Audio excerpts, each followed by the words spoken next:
I'm here to challenge the system, and the key phrase on that board is a wake-up call. I'm here to wake people up as I have woken up myself, and it can be ugly. It can get very ugly when you're waking people up, because if they're having a nice, comfortable dream, and when you tap them on the shoulder, their instant reaction might be, "Hang on a minute, you've woken me up to a nightmare." Well, yeah, that's the whole point. So, we're moving from a nice, comfortable dream into a shared reality in which we've created a nightmare, and we need to start uncreating it. Right, quick straw poll. Hands up who had a school education. Pretty much everyone. Okay, it's a trick question. I hope I've got an hour to convince you that you didn't. Okay. Hands up who's done military service. Oh, you two have, yes, I know you have. Well, if you've been to school in the First World, then you've done a form of military service. And hands up who thinks that schooling is compulsory. You see? Well, no, education is compulsory, schooling. Okay? So, I'm not going to, this is not a gossipy talk, I'm not going to pick on any teachers in particular, or any schools in particular. This is a systemic thing. This is actually even a global thing. It goes much wider than this country. Now, this is really part of a much longer talk. I could probably do this talk for 10 to 12 hours and still have material to spare. So if you think I'm keeping you way over time with an hour, then please spare a thought for what you could have done. It could have had you here all night. Do you agree? Is it possible? Does anyone feel safe about these lights? Yeah, let's switch the lights off. Yeah. Are you okay with that? Yeah. The hard-hitting things, I'm not going to pull any punches, and that's the whole idea of the wake-up call. Okay? So, here we go. Is that Rachel? Hi. Hiya. Nice to see you. Right, here we go. Oh, hang on. Bear with me. I'll put my little camera in. This is a heavy subject. This is a dark subject. It doesn't come much darker. I'm sure your children will be very happy. Here, Gomez from the Amazon. If you wanted them to be happy, we would have let them stay at home. Okay, we're off to a nice light start, but as I say, it gets much darker. And then at the end, it will get light again when we look at solutions. What's the connection between the banking industry, the healthcare industry, the food industry, and schooling? I won't tease you. They're all crimes against humanity. Okay, now I won't go into how. Some of it is obvious. The food that we're given on the supermarket market shelves is not fit for dogs. The banking system is weighted so heavily in favour of the bank it's untrue, and it's a debt-based system that just keeps us in enslavement. And the healthcare system is full of drugs whose side effects can include death, and often do. The schooling system is an act of cruelty in itself, and we'll explore that in the next minutes or so.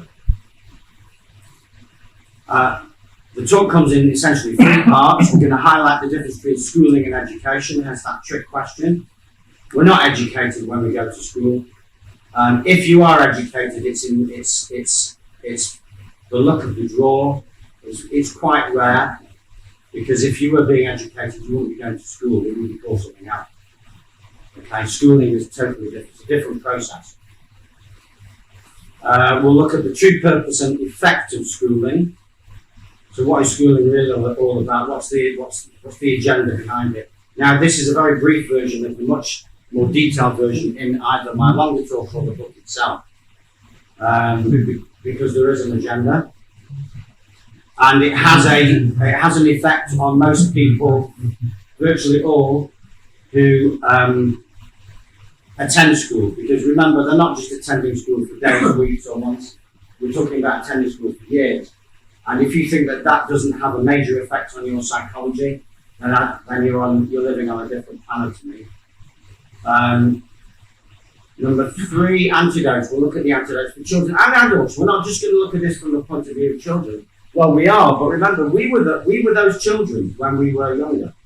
And we need to look at ways that we can turn this around in our minds and our hearts, which fortunately is not so difficult, but it's impossible if you don't know that it A, needs doing and B, how to do it. Schooling versus education. Right, a bit of etymology. Education is E, which means out or out of, and ducaris, the Latin for lead or draw. So the idea of education is that you're born with something and your education allows it to come out. So you don't need to force feed children with anything or input anything. They will naturally grow, given, they're like plants, just water them. All you need to do is water them, give them fresh air and water, and they'll grow into whatever it is that they're meant to grow into. It allows freedom. Education allows freedom. That's the key. To roam and interrelate.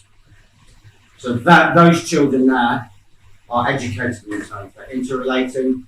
They're getting back to nature. They're playing. They're talking. They're experiencing life. Schooling tends to separate. It controls and inhibits growth.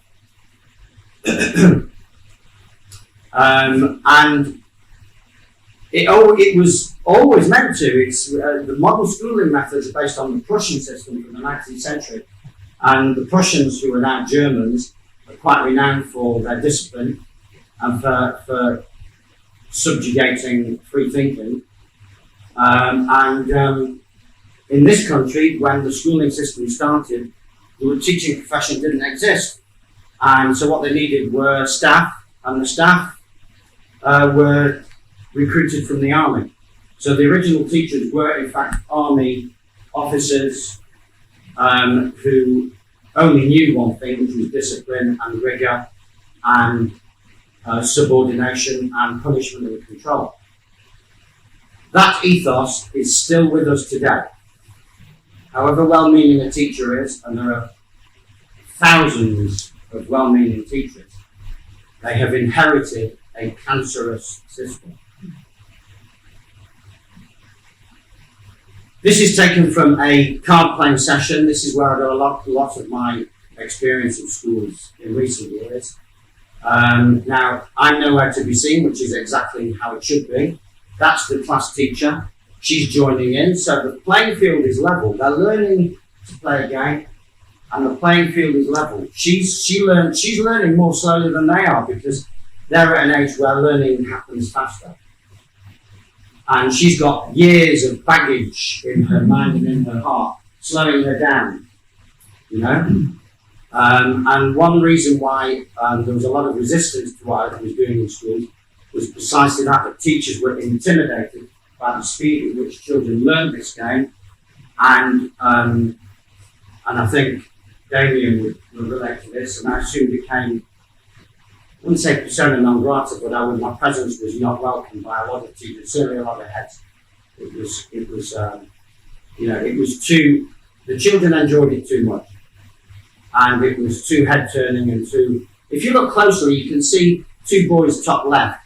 One boy has actually stood up. They're resolving some kind of conflict. And there's no teacher resolving it for them. They're resolving it themselves. That's education. You get into a spat, you resolve it. Yeah? You don't need somebody else to patronise you and tell you that A did something wrong and needs to apologise for B. That's the army discipline which inhibits growth. And you have freedom, so it's playful learning, joyous learning, hungry learning, and freedom to think and feel. Think and feel. When was the last time you felt the freedom to think at school? Really, really deeply think. Question anything, question everything. And feel. You know? There are so many things at school that are just brushed under the carpet because there isn't time. You've got to crack on with the curriculum, deliver the curriculum. Education is above all an experience of life. Not all classrooms have four walls. The planet is meant to be our classroom, and the lesson is meant to be life itself. That's how it's always been. And you could argue, if you're a evolutionary model, that that's how the human race has evolved, from trial and error, out and about in the classroom, known as the planet, living the lesson of life. Schooling is more like this. Say the wrong thing, do the wrong thing, wrong tone of voice, wrong word, wrong answer. You won't be physically shot, I'm not telling you it's that bad, but you'll be morally castigated and made to feel less than all the other children that may have done the right thing in the eyes of the teacher. I'm not making any teacher out to be an evil person, they're not evil people, they're just doing a job. But the point is that the deck that they are handed to deal to children is stacked. Way, way, way in favour of authority and way, way, way against the interests of the individual child. And there may be lip service paid to diversity, freedom of this and freedom of that, and equality of this and equality of that. It's just lip service. It's not actually possible to do justice to each individual child. in the way the system is set up, it's not actually possible. It is mission impossible. Question, is the fencing to keep people out or to keep children in? Well, the question is kind of irrelevant. The point is that the fencing is there and the children will see that in the corner of their eye. They will stop seeing it after so many months or after so many years. But when they leave school, they can still feel the effect of the fencing in their psyche. And that will have a profound long-term effect on their sense of personal authority and personal freedom. What's the difference between a school and a prison? The phone number. Dear Board of Education, so are we. Yeah. So what do we learn at school? There are certain things we learn at school, because you can't be in a place so many years and learn nothing. First of all, let's look at how learning works. From the age of 0 to 7, children are in a receptive state, an altered state, which is why the Jesuits say, give me a child to the age of 7 and I'll show you the man or the woman. So if you send a child to school before the age of 7, you're really you're playing Russian roulette, because if the school has a particular bad atmosphere or the morale is very poor, and the teachers are just hanging on there in there for grim death, then the child is going to receive all kinds of negativity that is not appropriate for their growth. From the age of 8 plus, they're more resilient because their system is closed off now to the immediate altered state of receptivity, and then they'll just be learning through repetition.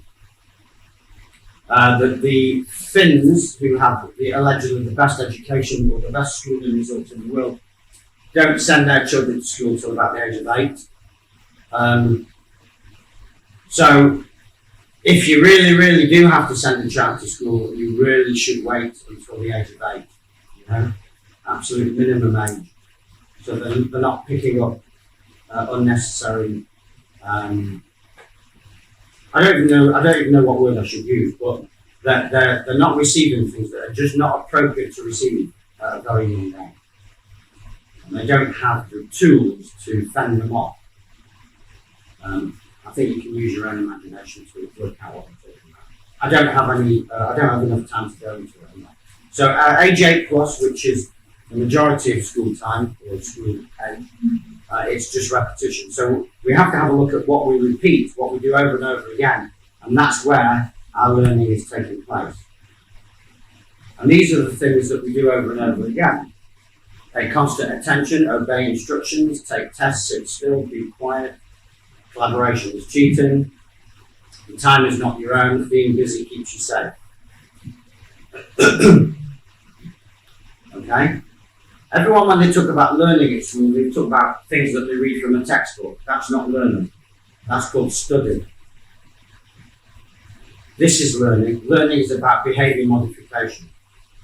In fact, that's the definition of learning that I'm aware of, the most the most accepted definition. Learning is when I've learned something, my attitude and behaviour is modified. Otherwise, you're just talking about memory retention, data retention. That's not learning. What else do we learn at school? Not to think for ourselves, not to question anything, accept an external authority, but others make decisions. The expert always knows best. If you have a medical problem, you're going to go to a doctor. Why? Because at school, you learn that the expert who wears the appropriate uniform always knows best. You know nothing. Because you spent years at school being reminded how little you know, either directly and abruptly and bluntly, or by implication. Attendance is everything. Well, attendance is particularly everything now because schools are funded based on attendance. So they have a vested interest in getting you to get to school, and which is why parents are now being fined. Parents are now being criminalised when their children's attendance is poor. If that doesn't wake you up to the militarisation of schooling, I don't know what will. I mean, I know we used to have police officers that used to go off in search of truant, what they used to call truants, but that was a bit tongue-in-cheek and not particularly serious.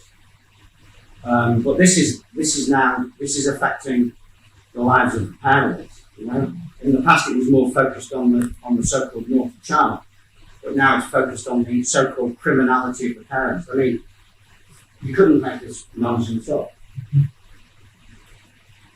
You also learn that you have little or no choice.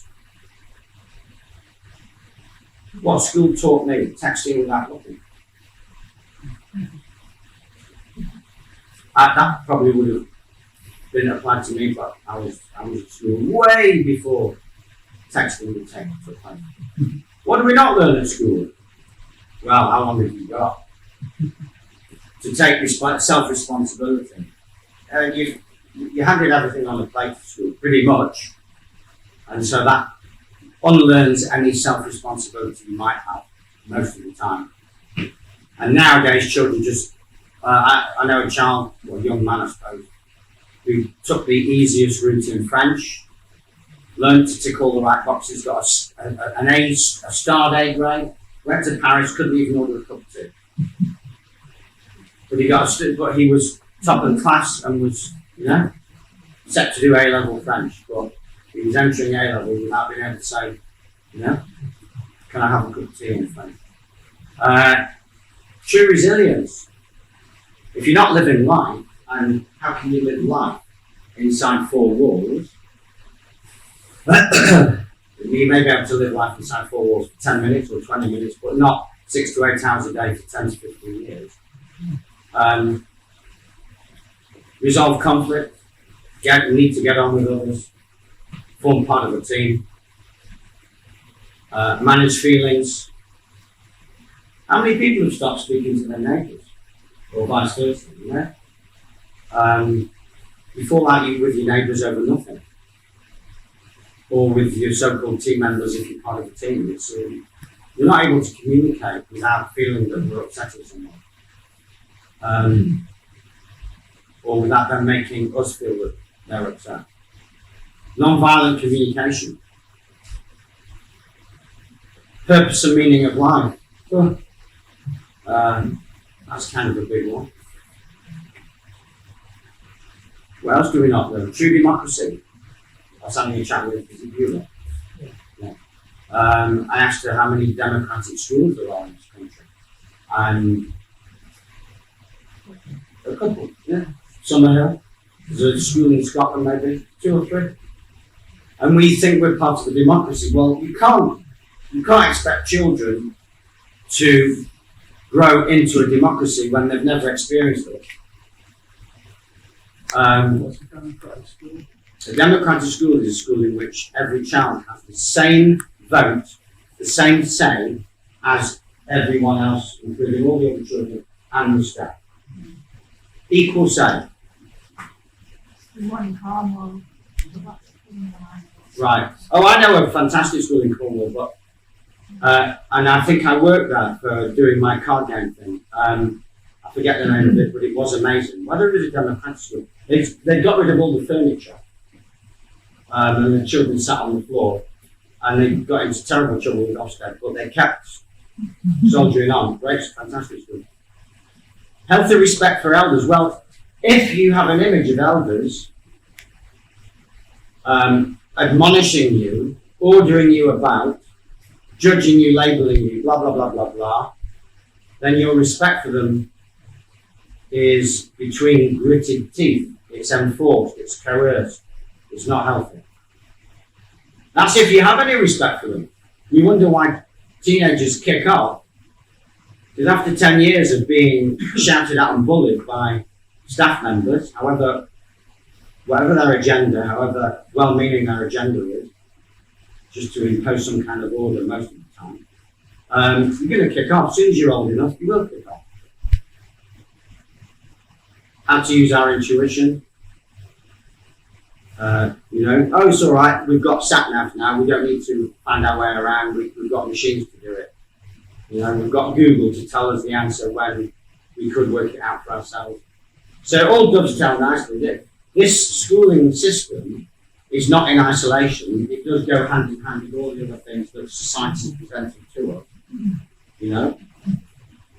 It's not a standalone beast. How to know ourselves. Okay. If you don't know yourself, you don't know anything, is what I would say. One of the things you're here to do is to get to know who you are, what's right for you, what's wrong for you, who's right for you, who's wrong for you, how to read others, what people reading skills do we miss out on?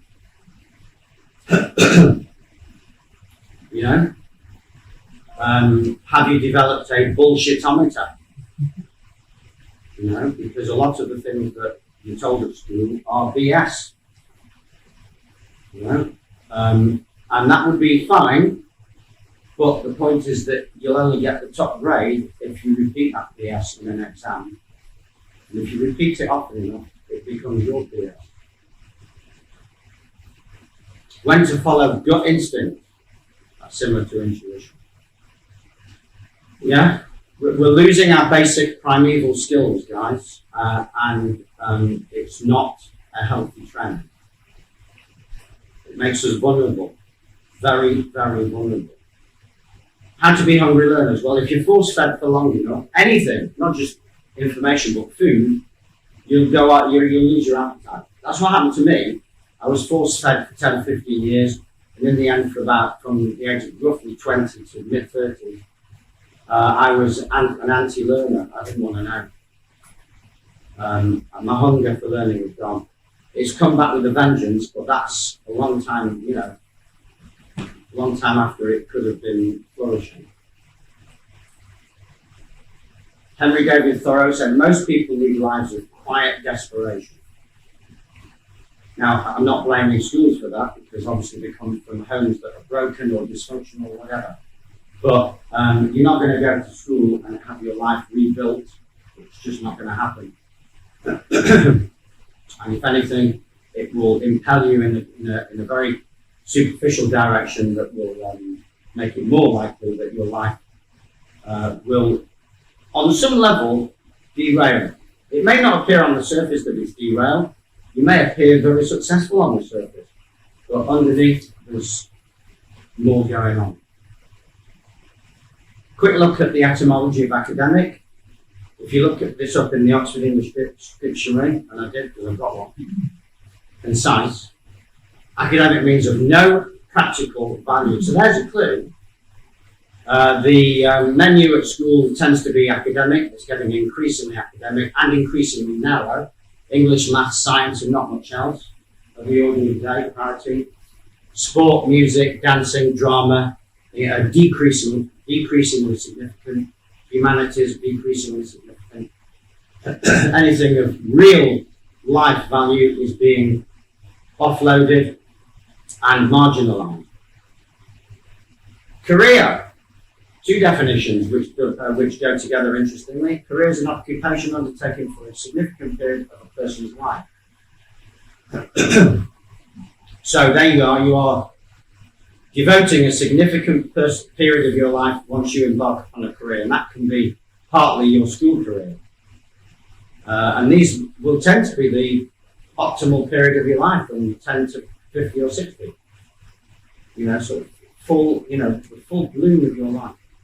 It also means to move as a verb, to move swiftly and in an uncontrolled way. So the idea is that you've given up control, you've either lost it or you've given it up to another authority, to something outside of yourself. It's exerting a force on you and basically shifting you from your true path. Schooling is basically and increasingly just paperwork. The Secretary of State for Ronald Reagan, Charlotte Thompson Isabit, was asked to research the schooling or the academic world, or the schooling system and its effectiveness, and she found in America, this was going back 30 years, it's probably got worse now, she found an agenda to dumb down the population. That was her finding. She didn't go looking for that, but that's what she found. And whatever happens in America, happens here and elsewhere. So if you're schooled, your focus will be on standard of living, accepted dogma, jobs, competition, qualifications. You'll be tend to be alienated from self, because let's face it, it's an external process. It takes place outside of yourself. It's not a deep learning process. It's superficial. It's paperwork. It's data. It's tests. It's information. There it is, data. Gullible. You tend to swallow what you're told. Not everybody does that, but most people learn to just to have a quiet life. You're jaded. Demoralized is another word that probably might put that in eventually. You're demoralized. That happened to me. I was demoralized. I mean, I would, what would I take? Most of those. I think the one I would highlight is that one, jaded, demoralized. That's what schooling did to me. It took away a lot of my enthusiasm. And it focuses you on money. And it's interesting that money isn't looked at at school at all. One of the most fundamental social concepts is not even studied for 1 minute at school. Not even money management, but we're talking about money itself. Kept remarkably quiet. If you're being educated, then you're concerned more about quality of life rather than standard of living. Inner knowing, life purpose, collaboration rather than competition, key life skills rather than qualifications. I'm qualified to do all kinds of things, but I don't do them. I got the qualifications before I woke up.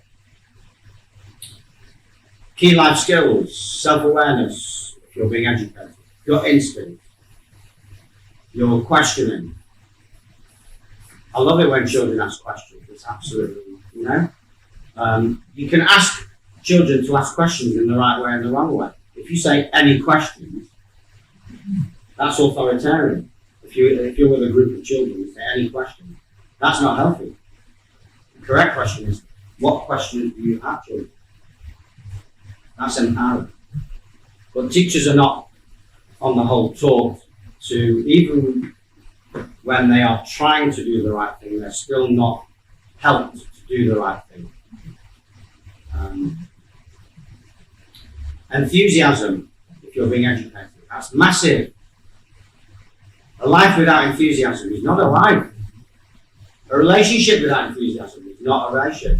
Have you noticed your relationships come to an end, whether it's a loving, romantic one or anyone? When the enthusiasm goes, or you stop doing a hobby when you just lose interest in it, the enthusiasm goes. Massive, massive. Enthusiasm is related to your passion, which is related to your soul. True currency, as opposed to money. True currency is this: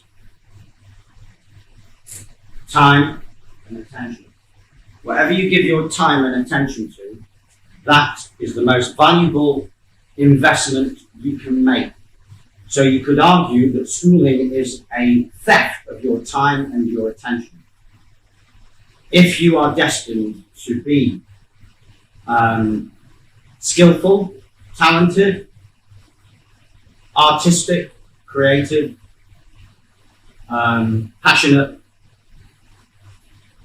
humanitarian, etc., you need time and you need to give those passions and skills attention. But school would have you. I used to stare out of the window, and my teachers stopped me from doing it. Said, "You're not going to get anywhere doing that." And there's a name for that in Japanese, boketo. I've probably pronounced it totally incorrectly. But staring out of the window is one thing that the Asians do, particularly the Japanese, to show that they are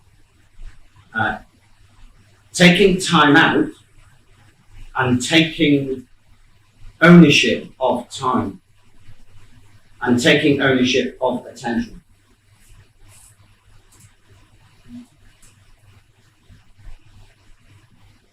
From a very early age, I've had to interrupt my education to go to school. George Bernard Shaw.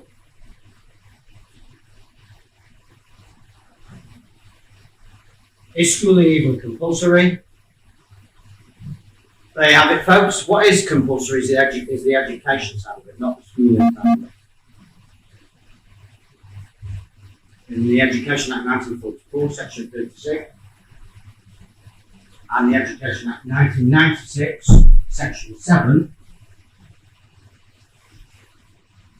parents have a duty to educate their children at school or otherwise. And there is a website called Education Otherwise. So there is even a legal statutory acknowledgement that there is a huge difference between education and school. And for those parents who have taken their children out of school or never sent them to school in the first place, they should have found no real problems in doing that. There may be logistical problems if they're not surrounded by other home educators, but it should never have been a legal problem. Some school authorities pretend that it's a problem and threaten to come and inspect whatever education they think they can need. But it's all bluff. It's all authoritarian nonsense. They only have a right to do an inspection if they suspect child abuse. So, hands off. Section 2, the true purpose and effective schooling. There it is, soul destruction. Now, not everybody believes in the soul, so I've made an assumption here. If you don't believe in the soul, then you're going to have to bear with me, please. Just think of your soul as your inner personality, your inner you. It's your inner you that is basically dismantled by schooling. In a less dramatic pronouncement, Mr. Mencken said the aim of public education, I think he meant public schooling, is not to spread enlightenment at all. It is simply to reduce as many individuals as possible to the same safe level, to breed a standard citizenry, to put down dissent and originality. Well, if you read between the lines, if you're putting down dissent, you're preventing people from speaking their mind and expressing an opinion which corrodes their self-esteem, corrodes their self-confidence, and basically destroys their sense of self and their soul, their idea of who they are. So there's a massive overlap between my concise point and his more wordy point, in my opinion. We're all individuals. We're snowflakes, but in the nice sense of the word. We're all different shapes, different structures, sizes, The schooling system would have us homogenized into one nice little neat, compliant shape and size. This I found on my local primary school fence. Spooks the heck out of me. NatWest, money sense, making sense of money. So they're making sense of money, are they? A money accredited school. Well, how come that they don't have money on the agenda, on the school curriculum? So this is sending a message that that corporations now, in effect, run schools. And in particular, when we talk about corporations, we're talking about the banking system. So you can see, going back to one of the original slides, the crimes against humanity, which are being brought to bear on innocent people, are now being co-administered by the corporate system, the education, the schooling system, the healthcare system, and the food industry, and one or two other industries as well. It's a joint effort, folks. We're being attacked on all sides. The problem is not that people are uneducated. The problem is that they are educated just enough to believe what they've been taught, not educated enough to question what they've been taught.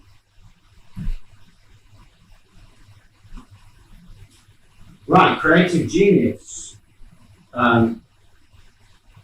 NASA, not renowned for forward thinking, did a longitudinal study of 1,500 children between 2005 and 2015, 1,500 children who in 2005 were aged 5. NASA made them do a test of creativity, a creative genius they called it, and at the age of 5, 100% were considered creative geniuses. 5 years later, it was down to 50%, and after 10 years of schooling, barely 1% were considered creative geniuses. Now, who wants to be a creative genius, you might say? Well, maybe it's the wrong phrase. Creative genius just means anyone who's capable of using their imagination to build a better world for themselves and for others. That's all it means. And that world could be an internal world. It could mean that they're poetical, or they have some kind of artistic ability, or it means that they could be someone that could make a major contribution to humanity if they actually believed in themselves. But by the age of 15, 99% of young children have stopped believing in themselves. Did you ever suffer any of these? Punishing, bullying, judging, threatening, blackmailing, abusing? Yes, and I'm sure you can find all this on the playground, but we're talking about in the classroom. Bellowing, belittling, criticising, labelling, isolating, ridiculing. You've now got isolation booths, consequences booths, straight jackets in America. Children have been arrested by police. They're taken by police from the classroom to a police station for just being disruptive. It'll happen here. So children are being criminalised. Do you recognise any of these? Learning phobia, social phobia, fear of failure, fear of success. Oh, you mustn't be successful because the class bullies will have you. And the teacher is deeply unhappy because she was meant to be an actress, but she had to quit because she wasn't quite good enough for drama school. And you're showing signs of being really good at something, so she'll have you guts for garters if you start to develop that success and show her up. Could be a him, of course. Fear of ridicule, fear of authority. Authority. I'm still dealing with my fear of authority. I wasn't born with it. It was developed at school. I was naturally, at the age of 7, I was taking my pants down in front of the entire class when the teacher went off. But by the age of 17, I'd rather die than do something like that. You know? Fear of speaking up. How many people do you know with serious issues of eloquence and expressiveness in front of a crowd? It's virtually everyone. And we're happy to vote because voting is not having a say, and we're used to not having a say. Now you can see how the non-democratic schooling system fits neatly into the non-democratic political system. Dear teacher, I talk to everyone, so moving my seat won't help.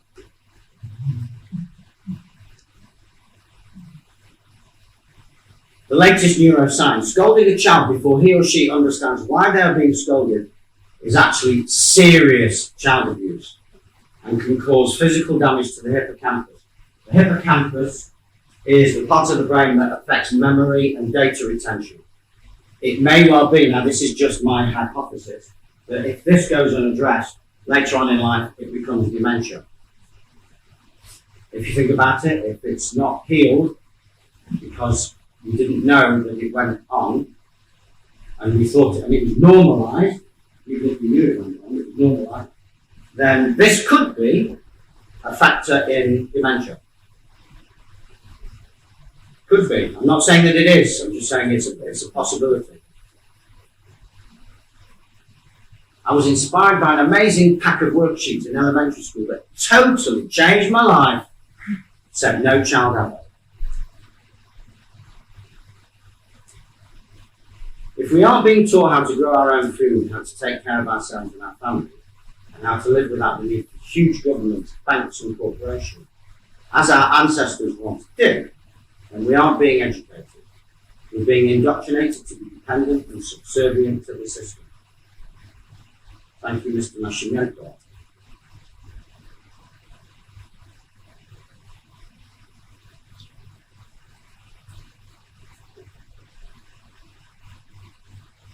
So school at best is fake education. That's it. The very best that school can be is fake education. And at worst it's child abuse. And it's abusive, especially for this lot of people, of which I think I might fit into all of those categories actually. HSPs, do we know what HSPs are? Yes, highly sensitive. Introverts, I think we know what they are. I mean, the schooling experience is just one long extroverted experience, isn't it? I mean, imagine being an introvert that just wants to find a quiet space and sit down and ponder or read a book. I used to roam my corridors at school, it was a huge school, trying to hide. You know? And people used to say to me, are you lonely? I used to say, no, I'm looking for solitude. I'm looking for a space. I didn't say that, because I was confused as to why I needed to go hide. You know, I had other reasons in my head, but really that was the main one. That I was a deep HSP thinking type, and the school experience was just not suited to my needs. Liminals, that's new to me. That one, liminal. A liminal is as in subliminal. It's basically threshold. If you're a liminal, you don't fit neatly, squarely into a box. So you're diverse, you're multidimensional, multi-talented.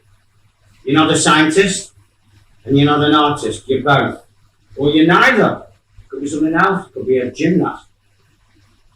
So liminals can't be schooled because they're too much, they're good at too many things. They're interested in too many things. New ages. Well, new ages, I don't mean the hippies. I just mean the children coming through now are what you could call HD ready. They're ready to learn things just by receiving them, not by being told them. They don't need to be told anything. Has anyone got experience of a child that doesn't need to be told anything? You don't? Well, I do. I was that child.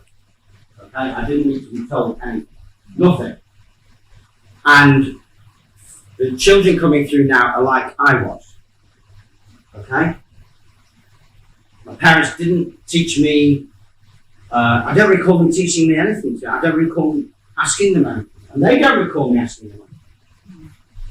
But what I'm saying is that there are children being born now that are more like I was. I mean, I was in a very small minority back in the day.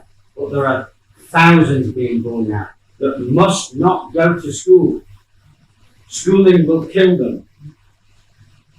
It half killed me, but it would completely destroy them. we're producing generation after generation of people with post-PTSD. The thing is, what's happened is that phrases like child abuse and phrases like PTSD have been hijacked by the mainstream media. So when you hear the phrase child abuse, you think of what really I would call extreme child abuse. And this kind of PTSD is the kind of PTSD that you get in the mainstream would be extreme PTSD, like post-Vietnam stress or post-Afghanistan stress or post-rape stress. You know, that's extreme PTSD. We're talking about something that's not as extreme. It's more chronic than acute. It's a slow drip of trauma delivered in like a pipette of dysfunction over many, many years. Yeah? And because it's being delivered to all of the people around you, you just assume that it's fine. It's normalized. But it's not fine, and that's what's coming out now. Hence the book and the talk. So you're wounded deeply by feelings of abandonment. Simply sending a child off to school puts that child in a state of abandonment. All children, however dysfunctional the parent. Self-loathing, well, that'll take a few years to settle in. The abandonment can come pretty much immediately, but self-loathing, after you've had your personal needs unmet for so many years, plus all the labelling, judging, and disciplining, etc., etc. And feelings of inadequacy. You may have avoided some of these by having been blessed with some amazing teachers who are like angels and are counterbalancing this, you know, like standing in loco parentis and taking pastoral care of their children. But they are being weeded out. They are being made to feel useless and unwanted by the system. I sing with one like that. She's now an IT woman, and she was a well-meaning teacher, and she was basically denied access to the teaching profession because she was just too nice.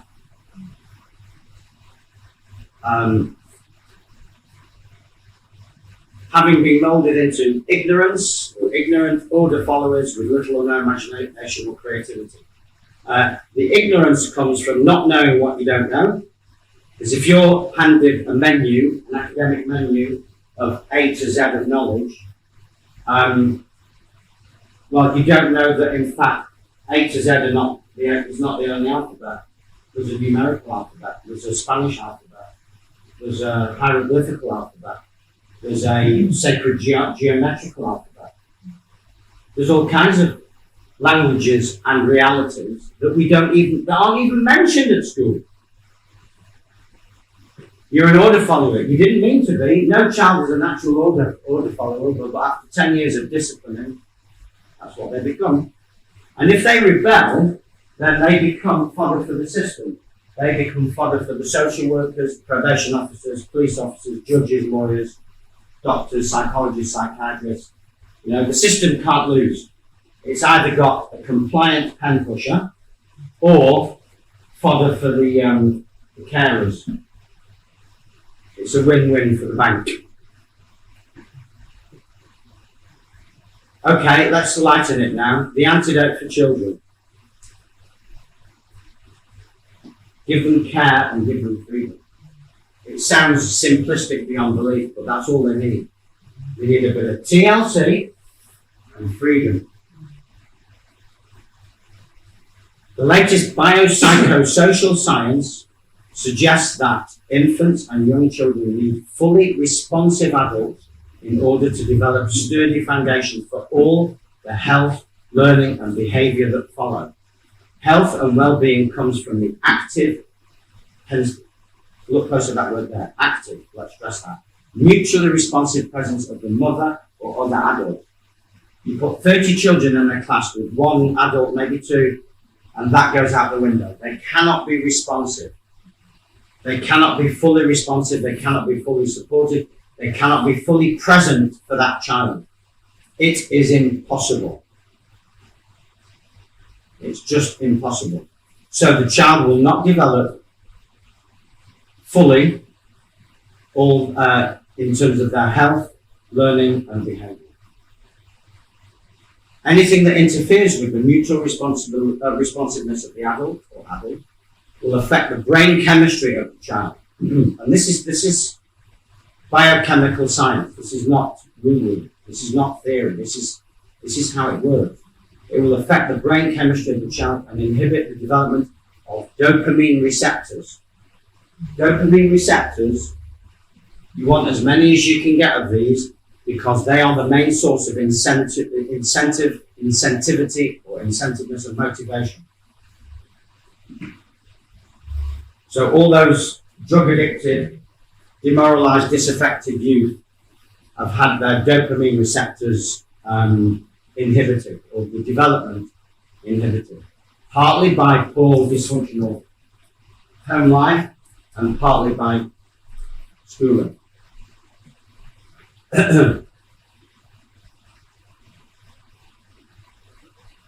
Physically or emotionally unavailable caregivers make for broken, disaffected, addicted children.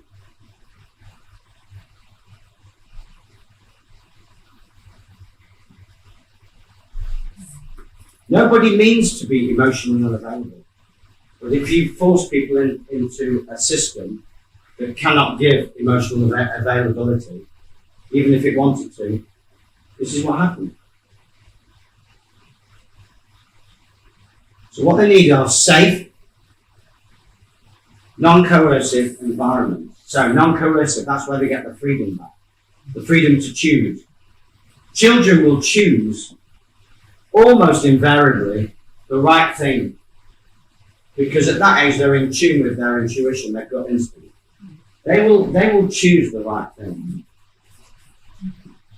Maybe not always, because they're just human, but on the whole they will. But the point is that by respecting their right to choose, even if they do make unfortunate choices, they will grow into the realization of how unfortunate they were. And when they grow into that realization, they have been educated. And they can then pass on that wisdom to future generations. Playful interaction. Deprived children, or adults to be honest, of playful interaction, and you are being abusive. Give them safe, free environments, playful interaction, and you will develop, or allow them to develop, hungry learning. A child with hungry learning doesn't need the level of supervision and surveillance that we're thrusting upon him. Arguably doesn't need any. In the book, I have a quote from someone I know that said that she was only concerned when she couldn't hear her child playing. She was not interested in watching him or seeing him. She felt safe when she could hear him. So the paragraph says children should be heard but not seen, which is an inversion of the traditional Victorian military mantra that children should be seen and not heard, which is pure evil. Children should be heard but not seen. Think about it. Think about how much freedom a child has if they know they're not being seen but they know they're being heard. We're doing everything the wrong way round. Virtually everything. What do these people have in common? Einstein, Edison, Lincoln, George Washington, 12 other US presidents, anyone that was talking to me during the pre-talk thing will know the answer to this. They were all home educated. Dr. Francis Collins, who was who discovered the human genome, Mozart, Dickens, and the founders of the New York Times. All home educated. Do not tell me that home education restricts your potential. Or, if you want, go back in time and tell them not to bother, because they're not going to get anywhere. An artist called Wendy Priesnitz says home-based education is not an experiment, it's how people learn to function in the world for centuries. There is no reason to think that people today can't do the same thing. School is the experiment, not the lack of it, and I think that experiment is in trouble. It certainly is. A Chinese businessman has shared this image saying that happiness of children is the most valuable thing in the world. I couldn't disagree with that. $1 million worth Lamborghini is nothing in front of that. So he allows the kids to jump and play on the Lamborghini. The best part is that the kids are not his, and neither is the Lamborghini. It's the thought that counts. The antidote for adults, okay, because we were children once, and in some respects we still are, because our growth has been impeded, is for children it was care and freedom, so for us it's self-care. We can't expect others to care for us, and this is where the caring system is providing for people who've decided that they can't self-care for whatever reason, because they never learned to, or they decide that they can't be bothered. But if you're being self-responsible, then you care for yourself. In other words, you put in time and attention to your own needs. And you allow yourself the freedom to think, act, and feel without causing harm to self or others.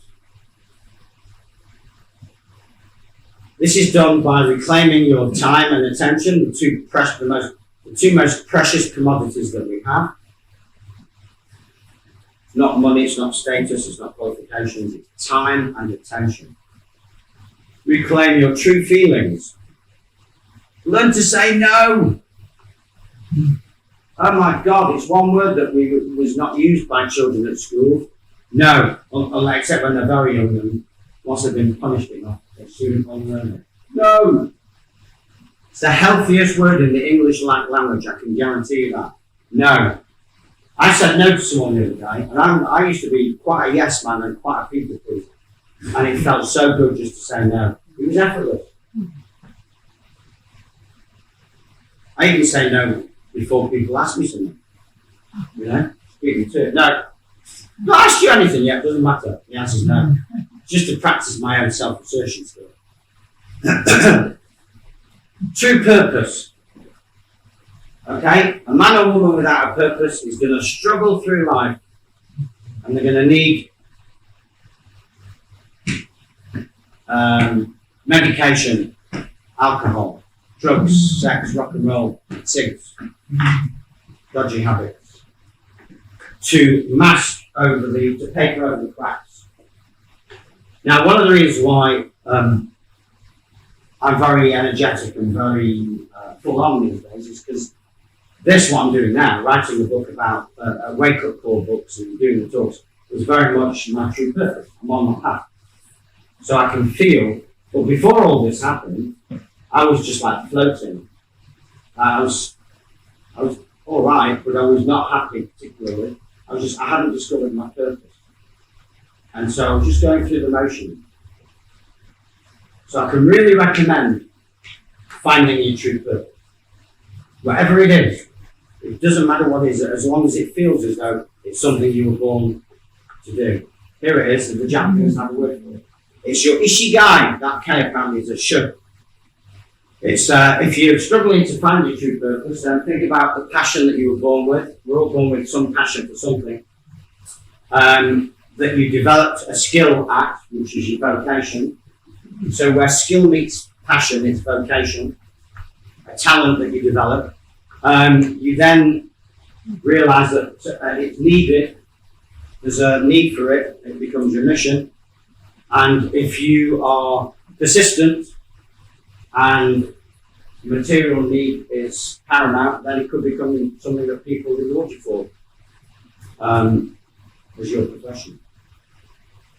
But if you can make your profession your passion, vocation, and mission, it's like the Chinese say, a man happy in his job does not work. I don't like the word job, but that's the translation. The good news is that nature's on our side. As soon as you know what's been done to you, and it has been done to you, not for you, done to you, you can turn it around, and it's your awareness, your consciousness, because we are amazing beings And our brain is full of what we call neuroplasticity. You can rewrite your entire life. It doesn't take very long, but it will never happen if you don't know what's been done to you. If you're a denier, if you're one of those people that denies that you've been abused, eaten up, spat out by the system, saying, oh no, I've done all right by this, that and the other, I would argue that that's not the case, and that on some level there'll be something that needs facing. But the good news is, it's once you open out to it, once you own it, you can let it go and it's healed, and then move on. You can always repot the plant. Yeah, you can always repot the plant. It may be wonky, it may be short of nutrients, but you can add some nutrients. The soil may be dry, you can add some water. Put it in a different environment, put it in a different mindset, and everything. That's the magic that we have. We can change our mind and we change our lives. Well, we are quite amazing creatures. Don't forget to drink water, get so